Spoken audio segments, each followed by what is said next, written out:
Come gather round the campfire and hear our ghostly tales of chilling terrors, darkest woes, and anything that goes bump in the night. So cuddle up with your best friend or dare it alone. The darkness is closing in and spirits are calling your name. This is Fireside Phantoms.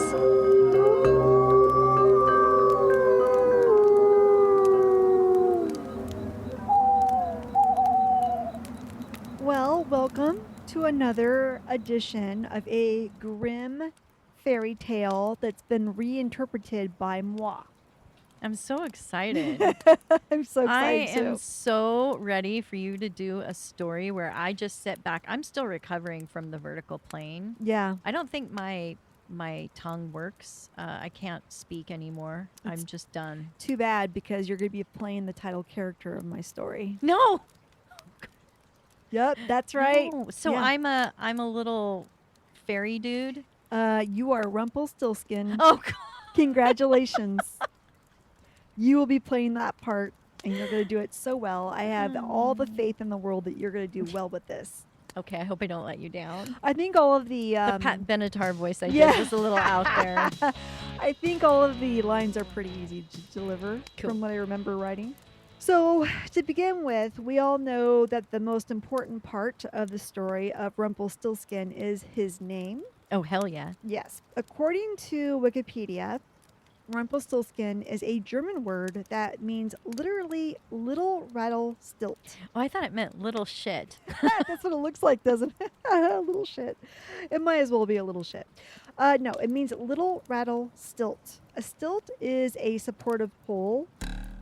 So when Germans referred to a Rumpelstilt or a Rumpelstilz, they were actually referring to a goblin that raps on posts or poles to make noise. Huh. Yeah. It is associated with the word Rumpelgeist, which means rattle ghost or poltergeist. The name is believed to come from a children's game from 1577 named, okay, here we go, quote, Rumpelstilt oder der Popart, end quote.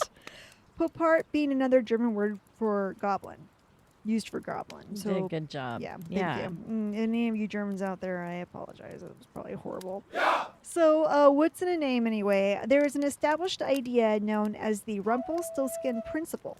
This principle states that there is a power in knowing someone's true name, and by using their true name when addressing them, you have power over them. Oh, Holly, what's your middle name, by the way? No. What's your middle name? No. Holly Peterson. Carol Corchero. You don't know my middle name. I don't think I do. And you never will. So we'll just agree to keep those names. Yes, no power over one another. That's true. This may be true in the spirit world because, as you know, many exorcists and demonologists have said knowing the name of said demon you're trying to exorcise is important, as by using its true name, you have more power to compel it to leave. Beelzebub, I compel you to leave. Yeah, I've heard that. Yeah. But I've also heard the opposite, which you should never use a demon's name as it gives it more power. So I'm not sure which is correct, but as you will see in this story, it is the former effect that works. So with all of that in mind, I bring you Rumpelstiltskin.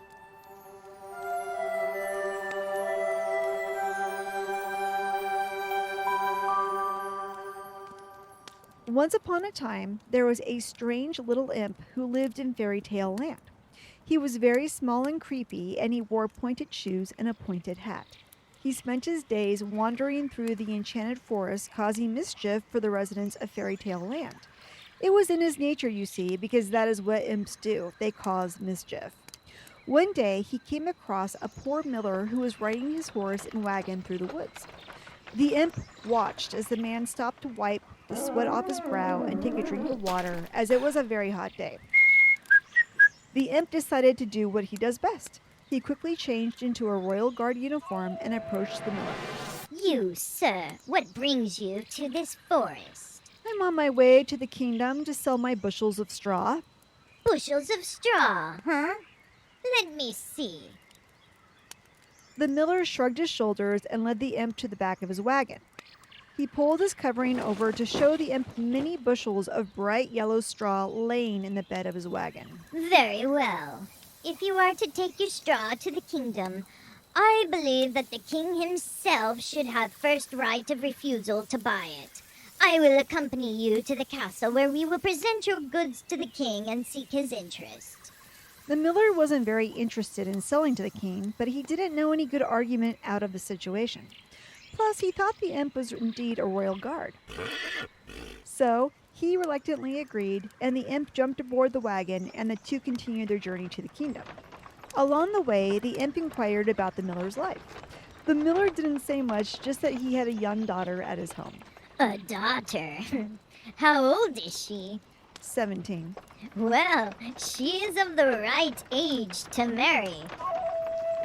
Almost. When the two finally arrived at the castle, the imp requested an audience with the king. The two were eventually ushered into the castle and into the throne room where they awaited the arrival of the king.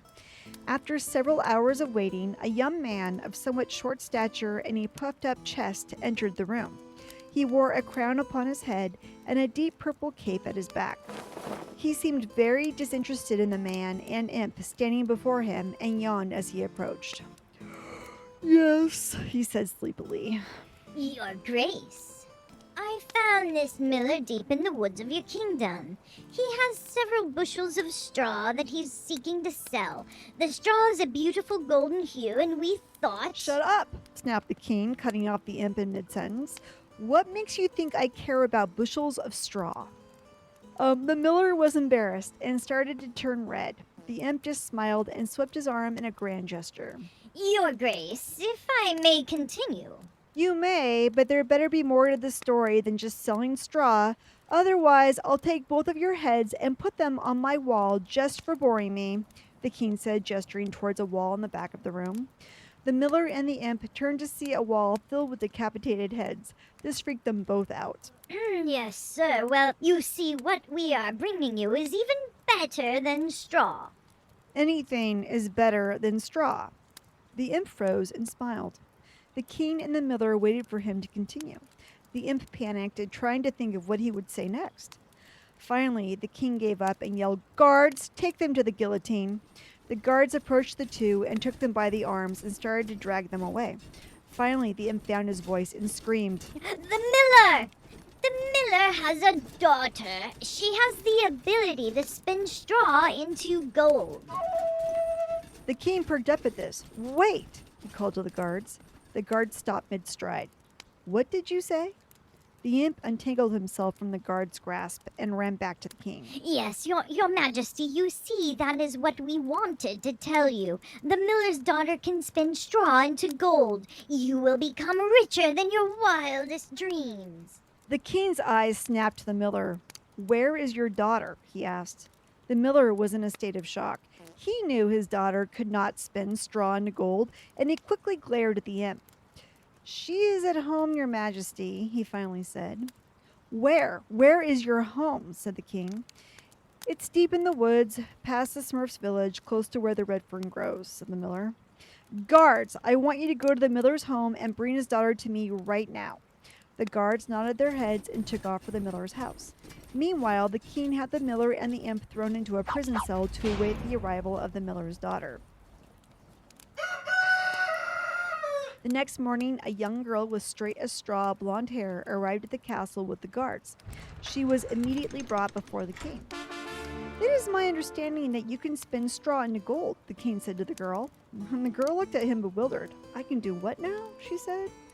"Don't be coy," said the king, looking at her closely. "Is it true? The life of your father depends on your answer." The girl had no idea what to say. Of course it wasn't true, but she knew the answer needed to be yes in order for her father to live. "I can give it a shot, I suppose," she replied. "So you can do it," said the king anxiously. She hesitated. "Yes, I'll do it, but you must let my father go first." "Fine, I'll let him go. But if you are lying to me, then it's you who will hang. Do you understand?" "Yes, sir," said the girl, her eyes filling with tears. "Guards!" The king gestured to them to take the girl to another room so that she could begin her work. The guards took the miller's daughter to a room filled with the bushels of straw from her father's wagon. In the middle of her room sat a spinning wheel for her to complete her work. The girl slumped down to the floor, covered her face with her hands, and wept, knowing that the next morning her fate would be sealed when the king learned she was a fraud. How on earth did she get into this position in the first place? Meanwhile, the miller and imp were released from the king's custody and thrown out into the town center. The miller was furious with the imp and yelled at him. "How dare you put my daughter in this position? I should kill you," screamed the miller. The imp smiled mischievously at him. The miller lunged at the imp and chased him back towards the castle. The imp ran to the drawbridge separating the castle from the town, jumped onto the wall's edge, and leapt up to a balcony, hovering over the moat. He tipped his hat to the angry miller below and slipped into the room. It just happened to be the same room that the miller's daughter was now stuck in, weeping over her fate. The imp saw her, put two and two together, and once again began a mischievous plot. My dear, why are you crying? "Because the king wants me to spin all this straw into gold, and I have no idea how to do it.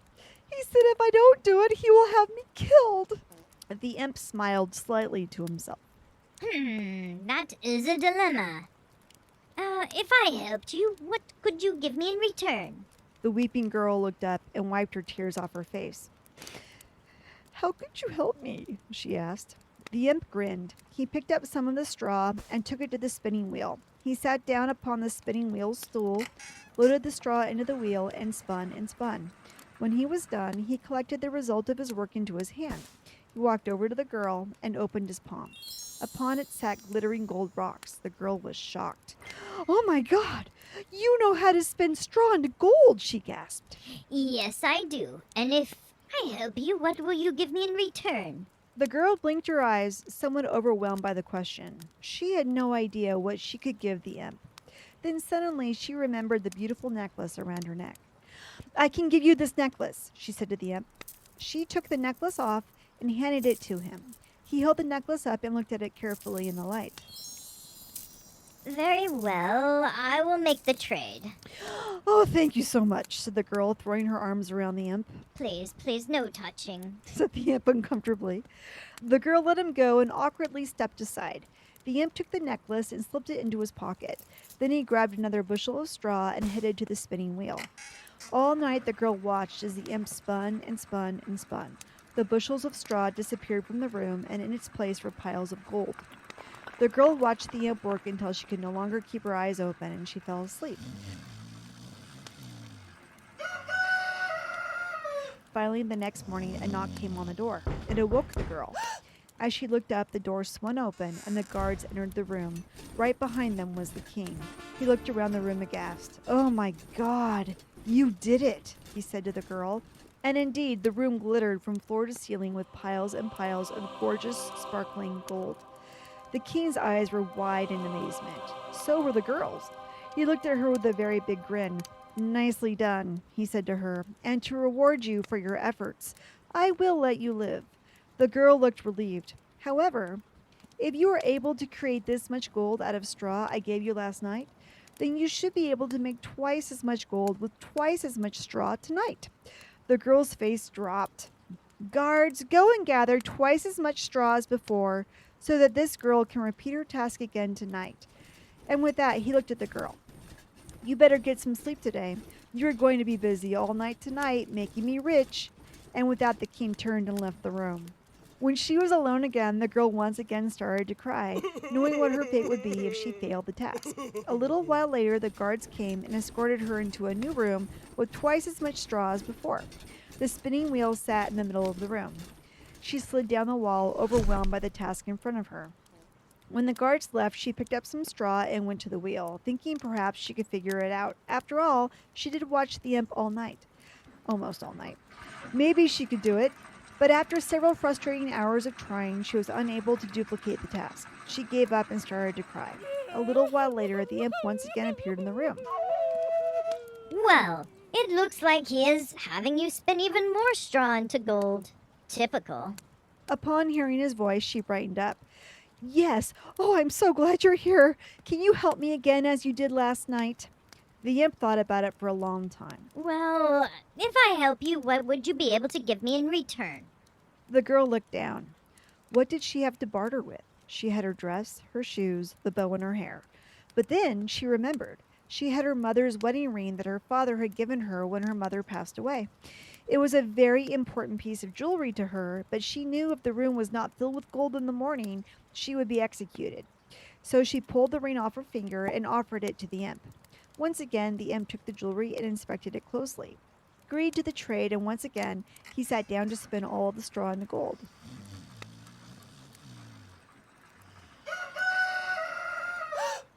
And once again, when the girl awoke, the room was filled with gold and the straw was all gone. The king entered the room and was filled with glee at the sight. He looked at the girl with a different gleam in his eyes. "My dear, your gift is astounding," he said. "However do you do it?" The girl did not know what to say. "Well, I just kind of take the straw and never mind. I don't really care how you do it. I just care that you can," said the king. Then the king ordered his guards to go out and gather all of the straw they could find. He suggested that they take it from the townsfolk, from the animal stalls, anywhere they can find straw. He wanted all of it. "My dear," said the king, "I am so impressed by your abilities that I want you to spin for me one more night. If you succeed to spin all of the straw into gold one more time, I will reward you by making you my wife." He raised his eyebrows and winked at her. She wasn't really interested in being the king's wife, but didn't really feel she had much of a choice.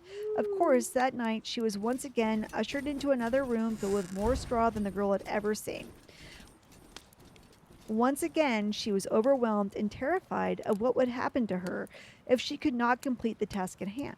And right on cue, the imp appeared and asked her what she had to barter with for his services. "I have nothing," said the girl through her tears. "I only have my dress and my shoes and the bow in my hair. Would you be interested in any of those things?" The imp shook his head no. I have no interest in your clothing. "What am I going to do? He is certainly going to kill me. But if I succeed, he said he will make me his bride. And when I become his wife, I can give you anything you want." The imp thought about it, and then an idea came to his mind. The imp got a wonderful, awful idea. I will spin the straw into gold for you, but you must give me this one thing. If you don't give it to me, we have no deal. "Anything," screamed the girl. Okay. I want your firstborn child. "My firstborn child," said the girl. "Why?" Well, I'm an imp. I cannot have a child of my own. So it's only fair that I have yours. "That is not necessarily fair," said the girl. Do you want me to help you or not? I do. Then it's your baby or nothing." Sally, the girl, shook her head in agreement, and the imp got to work, spinning all the straw into gold. The next morning, the king arrived and saw the stacks of gold all around him. "Oh, wow," he exclaimed. "Amazing." He looked at the girl, grinned, and pointing his finger at her. You are amazing. I cannot wait to make you my wife." Upon hearing this, both of the guards fell to one knee and bowed to the girl. The girl smiled weakly and took the king's arm. He led her out of the room of gold and into his castle. A year later, the girl stood at the window of the castle aglow. The last year of her life had been such a whirlwind. She had indeed married the king and became rich and powerful as a result. It turns out being rich and famous was all that it was cracked up to be. The queen smiled as she heard her baby boy cooing behind her on the bed. She went to him and picked him up, covering his face with kisses. The queen had been so busy with her new life, she had forgotten all about the imp and the promise she had made to him. But just then she felt a breeze blow on her back, and her spine stiffened as a result. She turned around, and there, in the shadows, stood the imp. Well, hello there. We meet again. The queen was not pleased he was there. "What do you want?" she said coldly.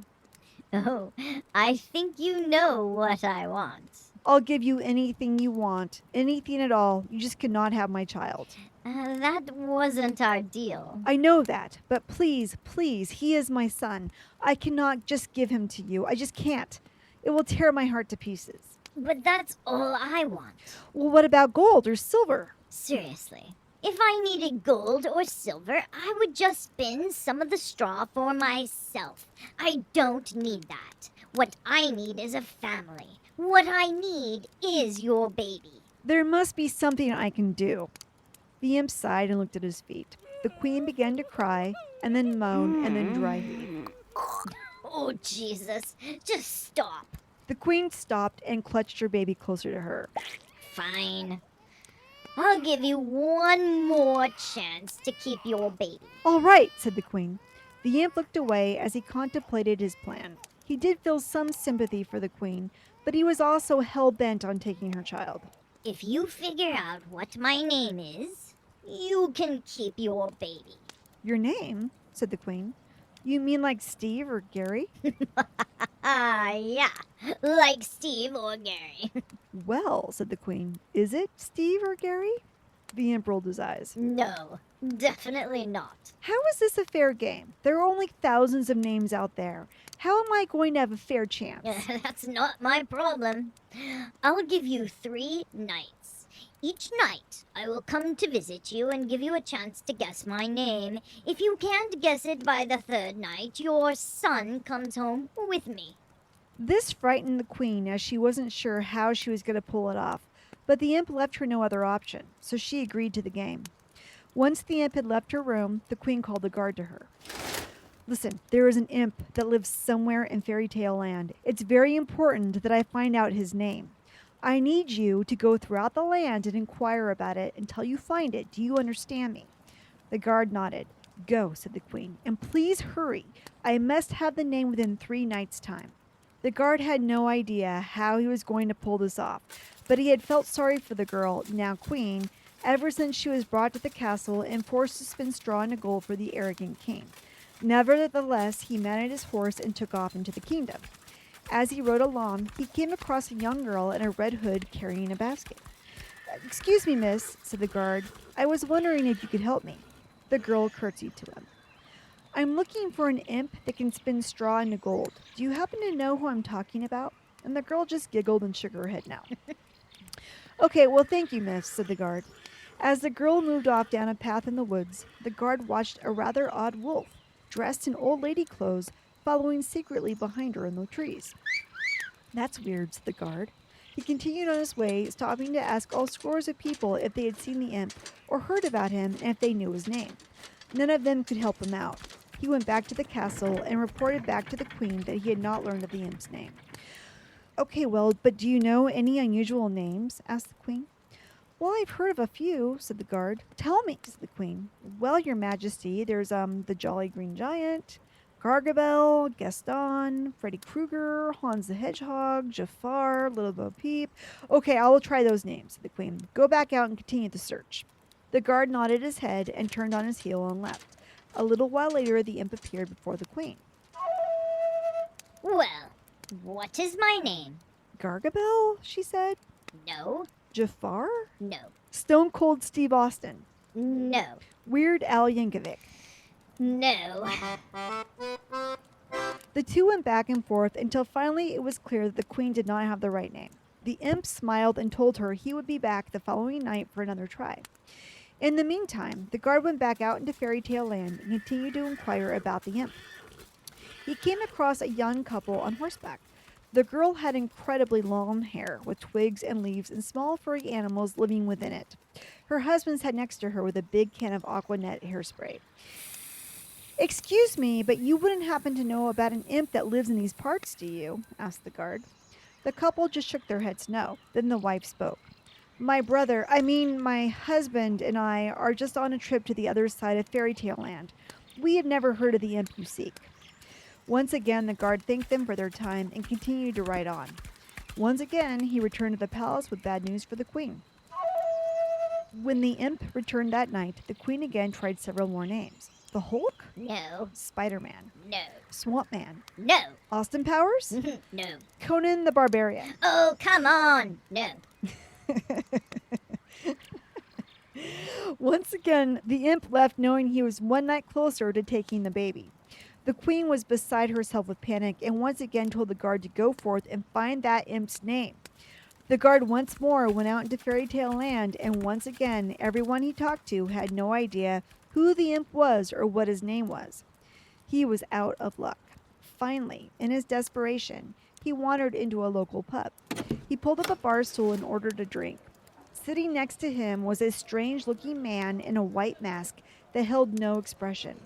The eye holes were dark as if only blackness lay behind the mask. The man wore a dark blue mechanic suit. The bartender approached them both. Michael, do you want another beer? The bartender asked the strange man. Michael did not speak, he just nodded. The guard noticed a long, sharp kitchen knife laying on the bar counter next to the stranger's beer. Excuse me, sir, the guard said to the strange man. I'm looking for someone and I was hoping you would be able to help me out.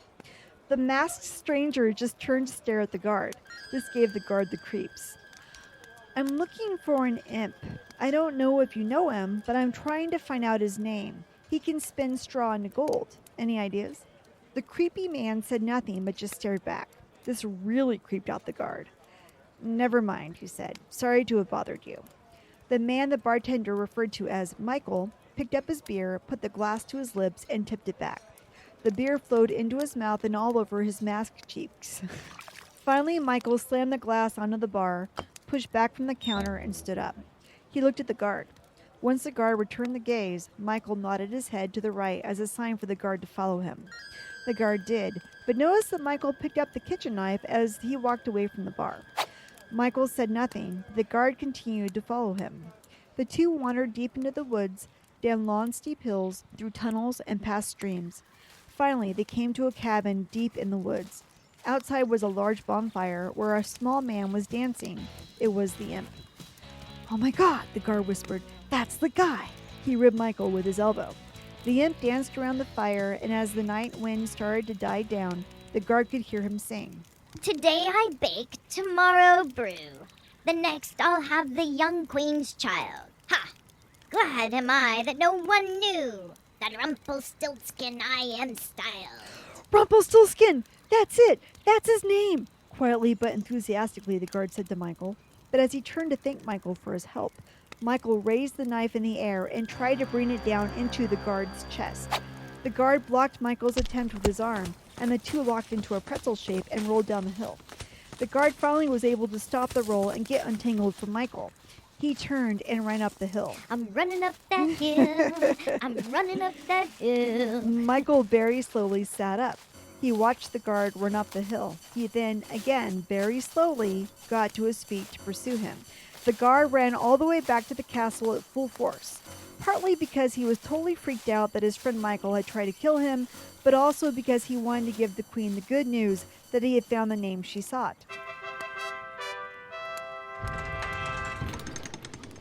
He burst into the queen's quarters completely out of breath. She looked at him in awe. Rumple! Rumple? His name is Rumple? The guard shook his head. No. He breathed in and out. The queen tried to wait for him to catch his breath, but finally started waving her hands like, come on, hurry up. Rumpelstiltskin, he finally got out. Rumpelstiltskin. The queen clasped her hands together in joy. Oh, thank you, guard. She leaned over and gave him a kiss on the cheek. The guard blushed and smiled. As he turned to leave, the queen gasped. Sticking out of his back was a 6-inch kitchen knife. Oh, God, I was wondering why he was in such a, state. The guard must not have realized that he had been stabbed by Michael after all. He fell to his knees and collapsed onto the floor. You and your serial killers, man. The queen simply motioned for the other guards to come over and take the other guard away. Have someone clean up the blood, she said to the maids. Later that night, the queen eagerly waited for the arrival of the imp. And sure enough, he arrived right on time. He carried a baby's car seat with him in anticipation of collecting the child. Good evening, queen. Good evening, sir. Do you have any more futile guesses as to my name this evening? Well, I have just a few more guesses. And after that, I'm done. I simply can't think of any more names. Well, go ahead. Begin your guessing. Okay. Is your name Dick? No. Tom? No. Harry? No. I don't know. I think I'm just about out of ideas, said the queen. Rumpelstiltskin went over and gathered the baby up in his arms and placed him in the car seat. Unless, well, the queen said. Rumpelstiltskin looked at her. It's really silly, but there is one more name I could try, she said. Okay. Would your name be, perhaps, Rumpelstiltskin, she asked. Rumpelstiltskin turned cold. Who told you that? Was it Michael? Who? Asked the queen. God damn it. Screamed Rumpelstiltskin. His screams turned into a thunderous roar. He turned bright red and his body stiffened with rage. The queen grabbed her son and cowered in the corner at the back of the room. Rumpelstiltskin kept screaming and stomping around the room in a furious state. He started pounding on the floor so hard that his leg went completely through it. This made him even more angry, and his screaming became even more intense. The queen covered her ears.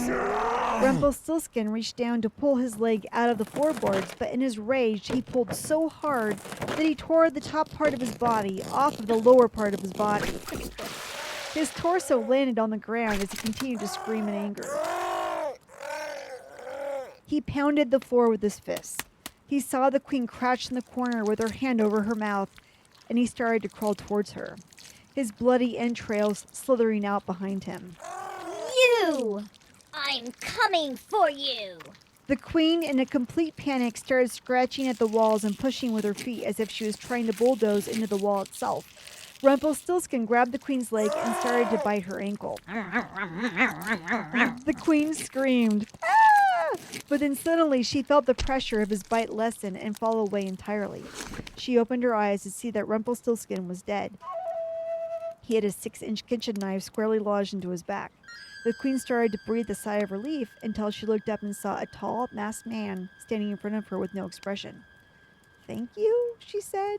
The masked man then very slowly reached down, put his large hands around the queen's throat, and strangled her to death. Okay, The end. Holly. That was a terrible, terrible way to end it. I thought it was a great way to end. All of that effort only to die. Michael Myers is the star of my No. story. Oh my he is the God. star of my story, Carol.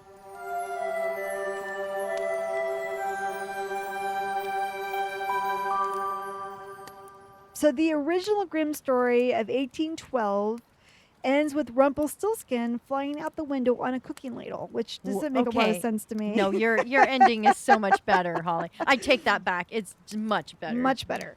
But I guess in the 1857 version, it was changed to the version that I read, where Rumpelstiltskin drives his foot into the ground and then ultimately splits himself into two. And so in the original, the miller tells everyone that his daughter can spin straw into gold, not Rumpelstiltskin. But I changed it to make Rumpelstiltskin accountable for the whole thing. Oh, good job. Yeah, thank you. And the story is pretty well known, so you know that she gives him her necklace, then her ring, and then promises her firstborn child. Mhm. All that stayed the same. And she does send a guard out to find out his real name. Surprisingly, the Michael Myers edition was mine and not in the original story. Oh my gosh. So that was Yeah. my edition. So Very you're creative. welcome. Very Mhm. creative, Holly. So, very. but it does still end with him splitting himself into two. So that gory part was not me. Yeah. Grimm is very gory. It is pretty gory. Yeah. Yeah. So that is the story of Grimm's Rumpelstiltskin as told by me, Holly Peterson. It was so fun. Holly, middle name Peterson. We need to find that. Everyone, please search. It brought back such good memories of my childhood. That was one of my favorite fairy tale stories. That for was one of sure. mine too. I really liked it. I even love the name. Rumpelstiltskin. Yeah. Yeah. I like it, but you know what? It is kind of hard to say if you Mhm. haven't said it since you were like 7. Right. Rumpelstiltskin. It's hard Yeah, to it's kind of say. It's a but mouthful. It is. Try spelling that Oh as my a God. kid. I know. Forget about it. There you go. If you guys want more Grimm fairy tales with Michael Myers making an appearance, please let us know. Thanks, guys. And Have any- a great week. And any requests, Yes. Grimm requests. Okay. Thank you guys. Have a great time, and we'll see you next week. Bye. Bye.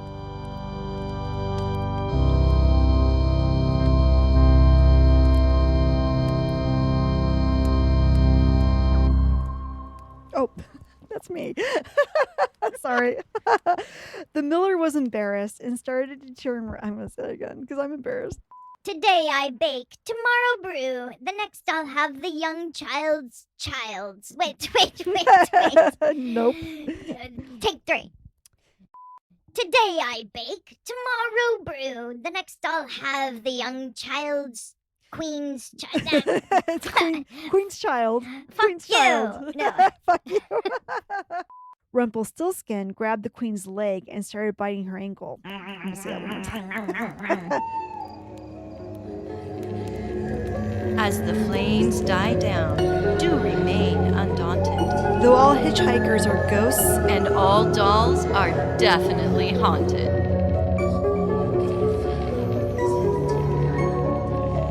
hey guys, be sure to follow us on Instagram. Our handle is at Fireside Phantoms. If you have a spooky story you would like to share with us, send it to firesidephantoms@gmail.com, and you may hear it on a future episode.